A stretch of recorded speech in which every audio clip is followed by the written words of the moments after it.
Well, for more on how Western brands cater to Chinese consumers during the holiday, I'm joined by Franklin Chu, live from New York. He's managing director at Azoya U.S. and a China cross-border e-commerce expert. Welcome to the show.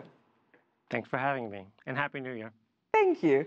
So what are some examples of retailers successfully tapping into the needs of Chinese consumers this year?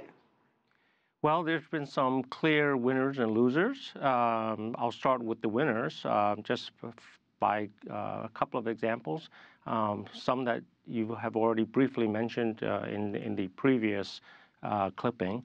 For example, companies like L'Oreal, Estee Lauder, LVMH, other luxury and beauty brands have been very successful in getting their brands accepted and expanding profitably in China. And what about those missing the mark?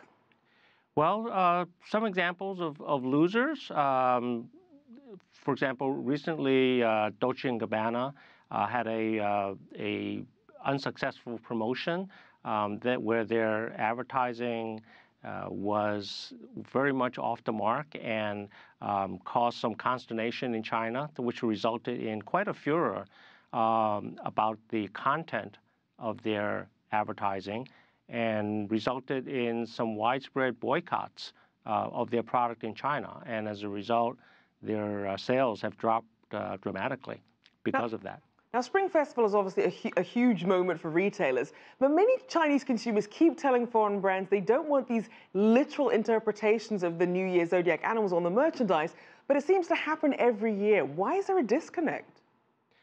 Well, I think there's two reasons. One, a lot of overseas retailers and brands, they may be very successful in their home market, but when they try to transplant their way of doing business in China, they don't pay sufficient attention to some of the sensibilities of the China market, which is why we always advise our clients that it's so important if you're a retailer or a brand, whether you're going into China for the first time or expanding, it's crucial to have a good local partner working closely with you so that you can get ongoing feedback 24/7 about what's going on in the marketplace, what's working, what's not, and what kinds of products are going to have the demand that you want.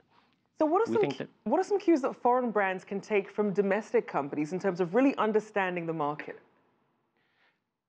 Well, you mean in addition to having a good local partner being your eyes and ears, and as well as implementing your strategy, we think that it's also important to provide distinctive products that are not readily available in China or that is not available at a sufficiently competitive price. So, for example, I'll just give you two examples. Like health and wellness is a very big category right now, but there are particular niches within that market, within that industry that are having particularly interest. Like for example, in probiotics is an area that has become very hot lately. And in another related area, another big area, which is in beauty and cosmetics, there are specific products that are being produced by brands that appeal specifically to the complexions of the Chinese female, and those kind of products, have with the proper marketing and support, have met with very significant success. Now, let's also talk e-commerce. Talk about some of the offline and online efforts that foreign brands are making to stand out from the crowd this year. Sure. One of the other things that we do when we advise our clients is that, and this is especially so during the past year, that it's very important to have what we call an omni-channel strategy. And by that, what I mean is that some brands have their own independent sites. Others have found success in some of the major marketplaces.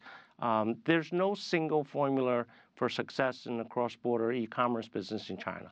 Often it requires a combination of strategies, a combination of your own site, partnering with other local Chinese brands, being visible on a number of the major marketplaces that are currently dominating the e-commerce market. Now, how much of an economic boost can brands expect during versus after the festivities? I'm sorry, could you repeat that? Sure. So a lot of companies get this big boost during the holiday season, but how can they really make that last beyond the Spring Festival season? Well, marketing your brand in China is a 12-month process. It's an ongoing process, and we know in advance, usually 12 months in advance, we know what the major promotion and shopping periods are, and the New Year happens to be one of them. And we spend months in advance working with our clients and prepping them to have the right products, to have the right promotions, so that they're ready with the products that customers want during the major peak periods. All right, thank you. Franklin Chu, there, Managing Director of Azoya U.S.